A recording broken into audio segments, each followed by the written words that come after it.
Before the workshop starts, we're going to show you how to navigate through the video. Below the YouTube video is the Show More button. Click the Show More button to reveal the index. You can skip to the point that you want in the video by clicking the blue time link.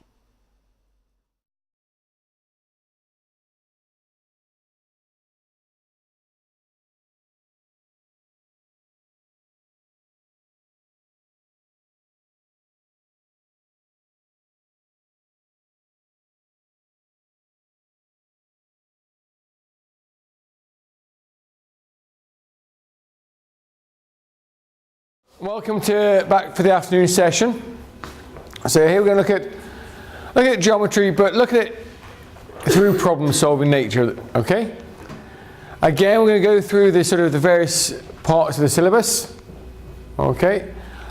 And look at using constructions. Okay, that's right. So straight edge, compass, ruler, protractor, set square. All implements we can use for constructions. But it's through the problem-solving strategy part of the course. Hopefully we're going to use all these techniques.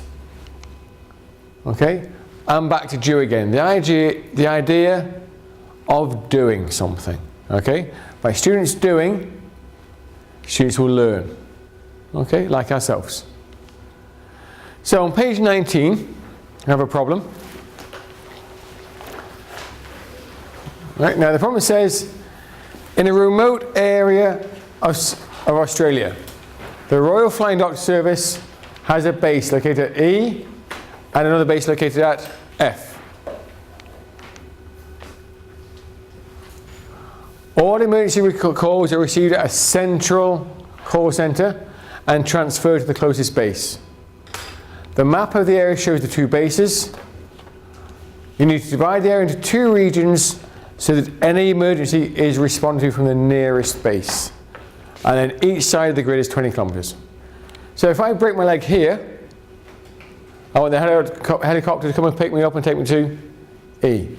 If I break my leg here, I want to go to E. If I break my leg here, I want to go to F.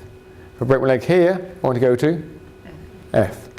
So you need, right, so I don't want you to use a ruler. Use anything else you have on your desk or in your packs, but I don't want you to use a ruler, okay? So I want you to make a line somewhere, okay? Construct a line. Right, it's divided into two regions so that any emergency is responded from the nearest base. Okay, have a chat amongst yourselves. You use anything you have on your desk except a ruler. Bisector, the verb intersects clear. Yeah. So first of all, you create points that are the same distance. So you can use your compass there to create points that are the same distance from E and the same distance from F. And once you get points that are the same distance, we're going to know which side you go. So first of all, create points that are the same distance from E and the same distance from F. So will this not be here? Right there. Okay. Yeah. Now, in terms of what does the compass do?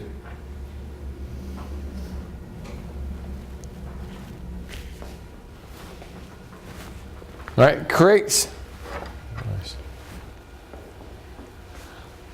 a set of points that are the same distance from, from a given point. So it creates a set of points that are the same distance from a given point. I think when we teach, right, so what is it we made here? What is that line there that we make? Yeah, it's the perpendicular bisector. So when we're doing that, what are we creating? We're creating a line that's got points the same distance from each given point. And in terms of understanding, I think it's rare that students do that. And I was almost when I do this construction now, I might make some small circles first of all that aren't the same distance. They maybe make a few circles that are, or just show students that we have lots of corresponding points here. At any point on that line is the same distance from E and the same distance from F. Because they have to understand that. Okay? And it's the beauty of the compass that allows us, it's a really, really powerful tool, this compass, that creates a set of points or the same distance from F. It's really, it's a powerful instrument that we rarely think of. Okay? So just create a set of points, the same distance. So now, you can carry on now with the rest of the question. All right? And again, we're just trying to bring in different parts of maths. So is there a special name for the line you've drawn? Okay, and the special name is the perpendicular bisector. Now the approximate area for each region, to work out each area now with this projector, it's hard to see the squares up here. But remember, even from national schools, to count, if we just estimate the area, if it includes a full square, if it's half a square or over, we count it. If it's less than half a square, we don't count it. And you've got to make sure your total area adds up to 64 squares. And then remember, it says each side of the square is going to be how long? 20 kilometers for each side of the square. Another 5 minutes now. Talk about the exercise as you're going through it. The squares, and if we'll say that one there, you'd count that case over here, well, whatever side, we only count it once.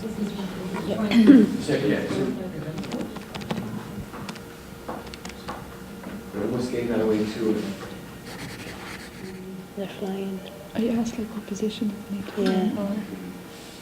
Where's the best location? So if there's whatever number coming from here, in total, the same number would be coming from there.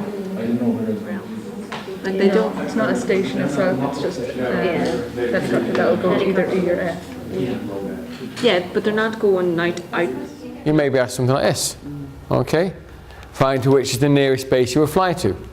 And how would you know the nearest line? You create a line that is the same distance from each base. Now this mini helicopter with the neurologists in, where would be the best place to sight it? To the middle of it. Right? T maybe, because then they could fly to either way. Or another option could be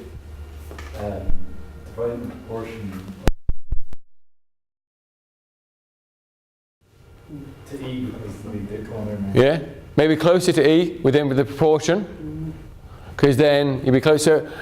Either answer equally valid, provided you back it up. Yeah. So we're seeing this now. There's not always just the one answer. It's various answers can be applied. And there's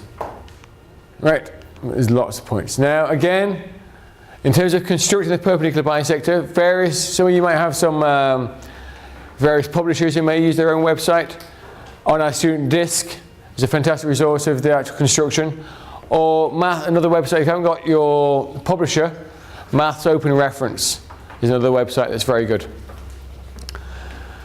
Okay, so we're going to extend this construction a little bit more. So on the diagram, T is the perpendicular bisector to AB. All right? We're going to put a point on that perpendicular bisector. What if we just said about any point on that line? Same distance from A to D as it is from D to B. We've just said that. So they're the same distance there. Right, so we've got here's one point from A, from D is the same distance. Here's another point from B, the same distance. What could I do now? Draw a circle, because we've just said the power of a compass creates a set of points the same distance from a given point. What is it that we've just shown out? How could you describe AB as part of this circle? It's a chord. And what have we just shown about the perpendicular bisector of a chord? Contains the center. So just stretching that perpendicular bisector a little bit has given us some more understanding. Okay? And again, we can see that construction on the student disc. All right, page 20 now. Again, in the extension, it says, in a different area of Australia, the flying surface is a base located at P, at Q, and at S. Okay, so if I break my leg here, I want to be flown to P. If I break my leg here, I want to be flown to Q. Break my leg here, I want to be flown to S. So think about P and Q and create a line there that you might be able to split in the region into. All right? So I want to create 3 lines now to split it into 3 different regions.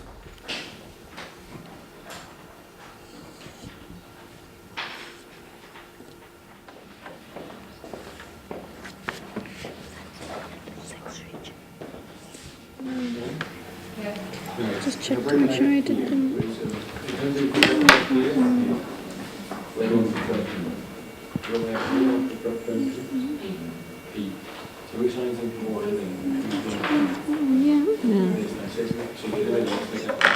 Where do you want to be flown to? P or to Q? Q. So is it the green line or let's call it the brown line? Which one's important here? So if I break my leg here, I want to be flown to P. So which line is important? That green one or that brown one? The brown one is important. So that's the part I want there. If I break my leg here, do you want to be flown to P or to S? P. Here, S. So which line is important? That one here.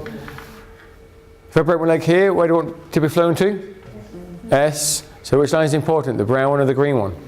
The green one. Does that make sense? So there's the three important parts there. Right now, make sure you measure the distance from T to P. It says T to Q and T to S. And it's the same. So the distance from one point to other points is the same. What does that mean? Yeah, what can we draw? Is draw a circle, which is going to lead to A, to D. What type of circle is it going to be? The circumcircle. Is that fair enough? Yeah. So, do we need to be asked anymore, construct the circumcircle? No. Okay? We're not necessarily going to be asked, construct the circumcircle. It's, alright? Alright, but you could be asked, sort of, in terms of problem solving. Here's a problem. Alright? So the math is the same so later on as well about the ratio and the problem solving, okay? Now here, this question isn't in your packs, but it's the same idea. So it's during a recent earthquake in the US, 3 cities recorded identical measures of intensity from seismographic readings, taken at the same time. Right, so the seismographic readings were the same, each city was the same distance from the epicenter. So what does that jump out to you saying? 3 cities being the same distance from 1 point. What is that going to mean? Circumcenter. Fair enough? Yeah? So in the space below, using a straight edge and compass, show the location of the epicenter. Okay, so without ever mentioning, construct a circumcircle. Yeah? What triggers it is it, being the same distance from a given point. Okay, triggers, that's the language for the trigger. All right. Now on your desks you have these bits of paper. Scissors in your pack, if you want to be efficient with them, put them on top of each other and cut out, okay, the triangles for a minute, please. Yeah, you got 3 there? You got enough? Yeah, you got 3 there, that's fair enough.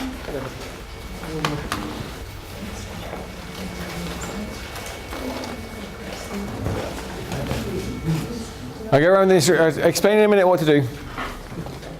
How do we construct the circumcenter? What is it we do to construct the circumcenter? Construct the perpendicular bisector. Earlier in the day we said something about the perpendicular bisector.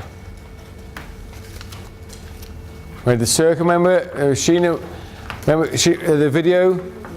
What did we say about the perpendicular bisector? What is it? Also, axis of symmetry. Okay, so the perpendicular bisector. Now, hold on a second.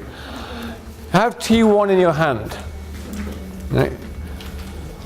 Looking at the angles in T1, can you say anything about the angles? Now, you may be able to say more so later on than now. All right. Nothing special about those angles yet. They're all smaller than 90. They're all smaller than 90. Okay? They're all smaller than 90. Right, how do we say we can construct the perpendicular bisector? So we can fold it in half. So we touch, get one edge, and go corner to corner.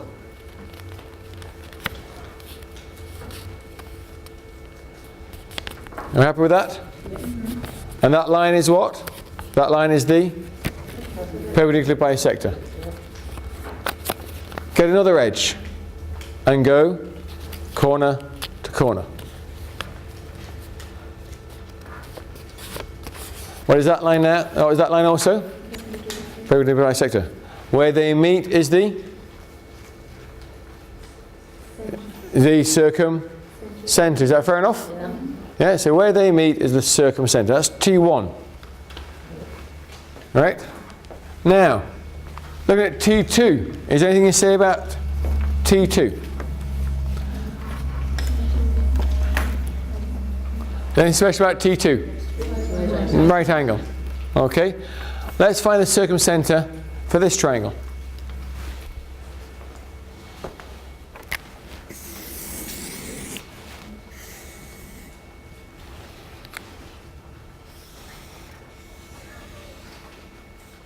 What can we say about T2? It's on the hypotenuse. So the circumcenter for a right angle triangle is on the hypotenuse. What about T3? What type of angles do we see in T3?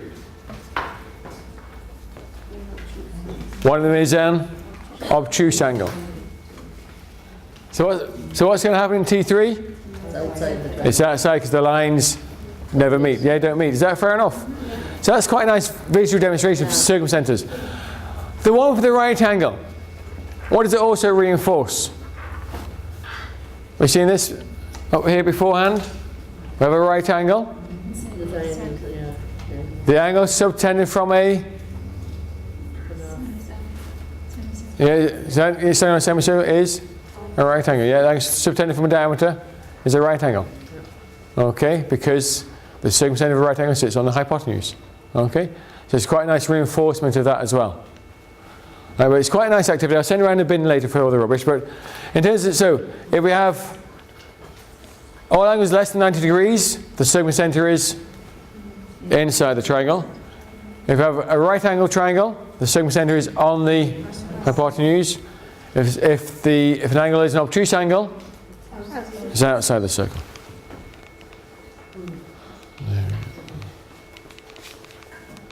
And so that's on page 21. There's a sheet to go with that as well. And there we go.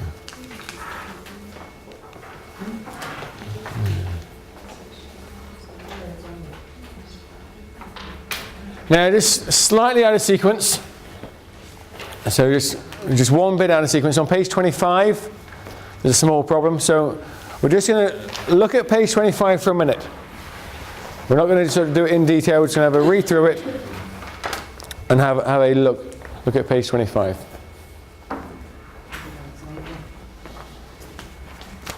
So without even doing the construction. So the fishing community have applied to the County Council for planning permission to extend the mooring to the loss at sea. The mooring is located in the park, close to the pier, and consists of bronze statues.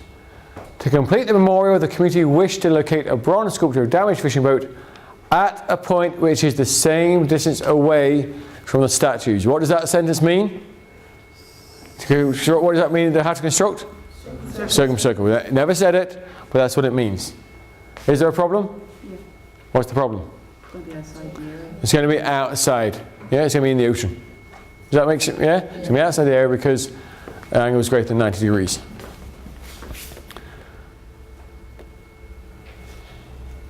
Now, the next we're looking at problems in context, and we're always spend a lot of time looking for problems and trying to find where can we find different problems. And you might spend evenings online, wasting evenings, okay, or hours.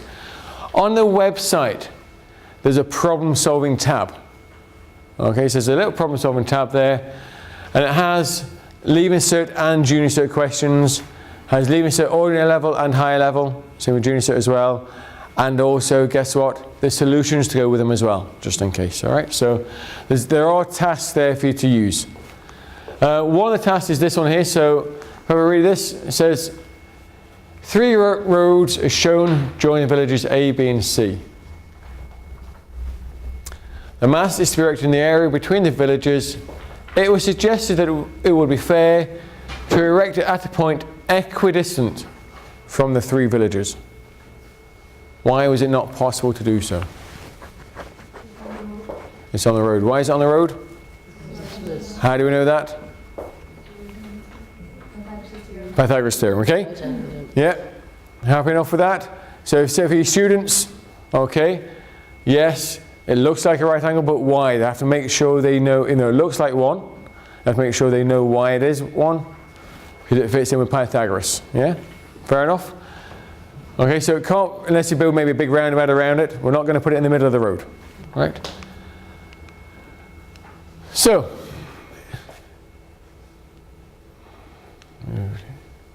it was suggested, right, it was then decided to erect the mast at F, which is equidistant from the 3 roads. Alright, so rather than being the circumcircle, we're now talking the encircle. Okay. So, how far is the mast from each road? I'll leave you to have some fun for 5 minutes. Lots of different ways that you can do this, okay? Lots of different ways. I'll leave you for maybe 15, 20 minutes, so I'll come with around.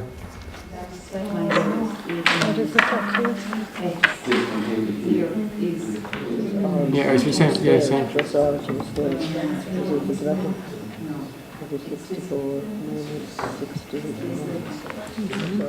But if it is 1:2, then it's 2 away from the forward. So 2 forward, that means them 2 have to be equal as well, so that's 6. And that's 2. They're 2 kites. Am I right?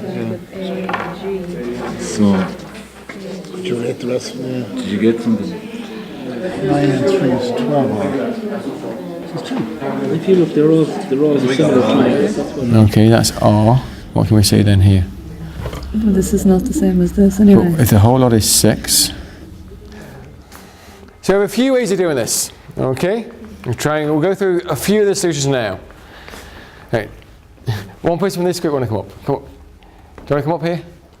Right. So what way did you choose to solve the problem? So what we did is, well, we were doing the in-circle, so we drew the line straight through the circle. And we drew this one through our angle again. And then we drew the third one through the angle again. Okay? So now we have 3 triangles. Another colour. Okay? So we've got this triangle here. Okay? Its base is 8, our height is R. Okay? So the area of a triangle is half the base by the perpendicular height. So the area of that triangle is 4R. Okay? Then we have another triangle here. Okay, the base is 6, height is R, so the area of this is 3R. Right? And then the last one, we've got the base and we've got our height, so the area of this is 5R. And the other way, so we know now it's 5R plus 4R plus 3R, which is 12R. You can work out then the area of the triangle is equal to half the base by the perpendicular height. So that's a half 6 times 8, which gives us 24. So 12R is equal to 24. So R is equal to 2. Lovely. So Well done. Thank you. you're welcome. Right. Oh, Right. That's fine. Thank you. Okay, there's a couple of methods now as well I've worked with. Come up here now and show us yours. Well, we just first thing writing a triangle, put the number 2 Pythagoras and proved it was, and then we looked to find basically the split angles here. We realized we're using trigonometry. This was 53, I think. Yeah. That was 37. We rounded them off. That was 90. Then split the angles in 2. I think it was 26 and a half. Yeah. Yeah. So then we related that then to mix the right angle triangle here with the radius coming down. That's the radius. This is 6 is the total distance across. So this smaller part is 6 minus the radius. Okay, and then we use tan. So tan is 6.5. The opposite is r over 6 minus r. And then just use algebra to finish it off. Yeah? Yeah. Happy enough? Cool. Yeah, thanks very much. It's lovely. They win. There's another way that we're going to show you now in a second. But I think for years we've been teaching the construction without any understanding at all, and we're missing a massive chance. Right, so for a long time we've said, okay, there's your triangle, there's your angle, draw an arc, draw an arc. Lift up your compass, draw an arc, draw an arc, and there's your perpendicular bisect. There's your bisecting the angle. have you actually thought why it works? Why? Okay, so for me, a lot of the project math is about understanding what we're doing and making sure the students understand why things happen. It shouldn't just be things happen because it's lucky that it happens. Why is it that this actually bisects the angle? What is it we're doing? First of all, we're going to draw a line here and a line here. What does that compass allow me to do? Equal length. So this line, this length is the same length as that length. And then set the compass here and draw a line from there to there. What does the compass allow me to do? Make that length the same as that length. We've made a line now. Again, why is it the construction works? Because what have we made? What have we constructed? Two congruent triangles. So that's why these angles are the same.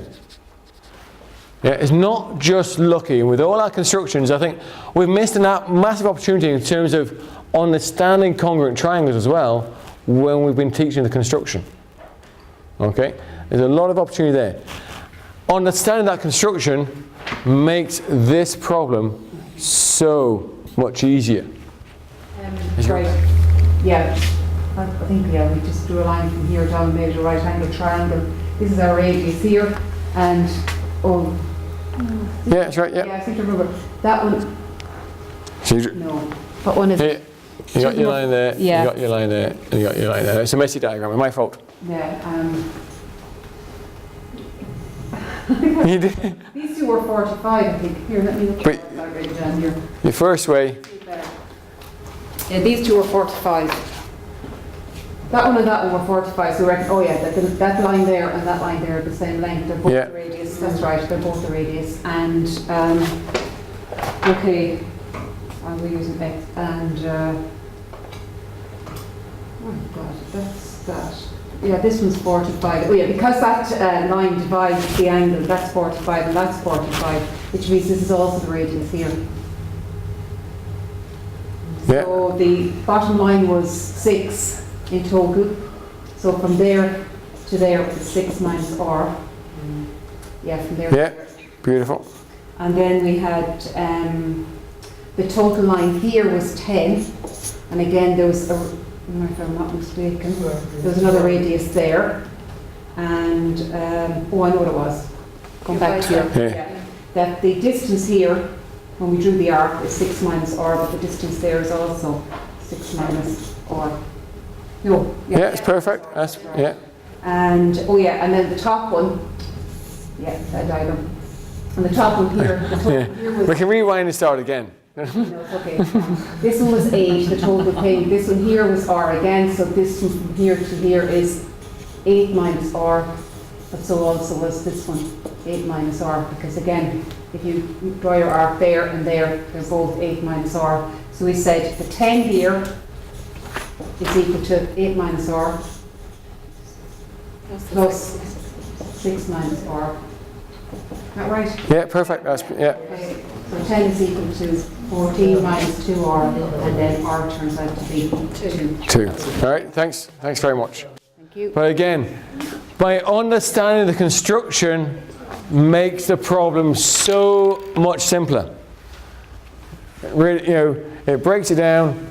So you have R, 6 minus R, R, 8 minus R, and we understand the construction. We're talking, the congruent triangle. So if that's 6 minus R, that must also be 6 minus R. But they're equally valid ways of doing it. With all the problems we're going to see from now on, and all the examples we look at, there will rarely be just one method. Very rarely. There's lots, and that's with our students as well. You've seen this current workshop. In terms of problem-solving strategies, there's always more than one way to solve a problem. That's now.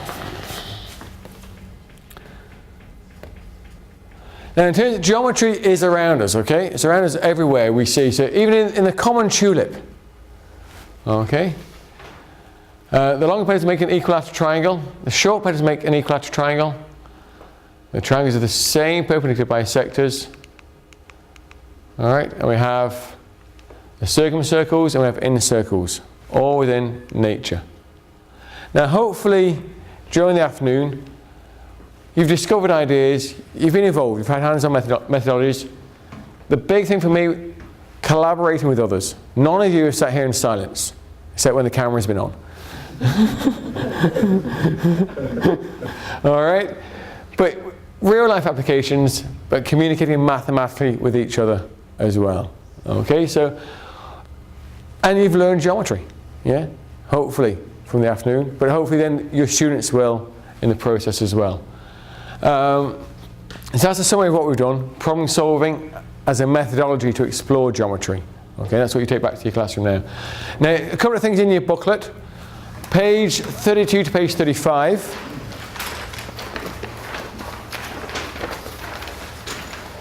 Is some light reading for you, so something to read at your leisure. So page 32 onwards, okay, is a report from the SEC. On the page 36 then, there's some websites for you to look at. Now I would also say, as well as those websites, I'll put that in a second, there's also a couple to note down. I'd always write steps.ie. They've got a lot of interactive problems for students in terms of problem solving strategies and problems that are relevant rather than just a traditional cold problem. Steps.ie is a fantastic resource to use.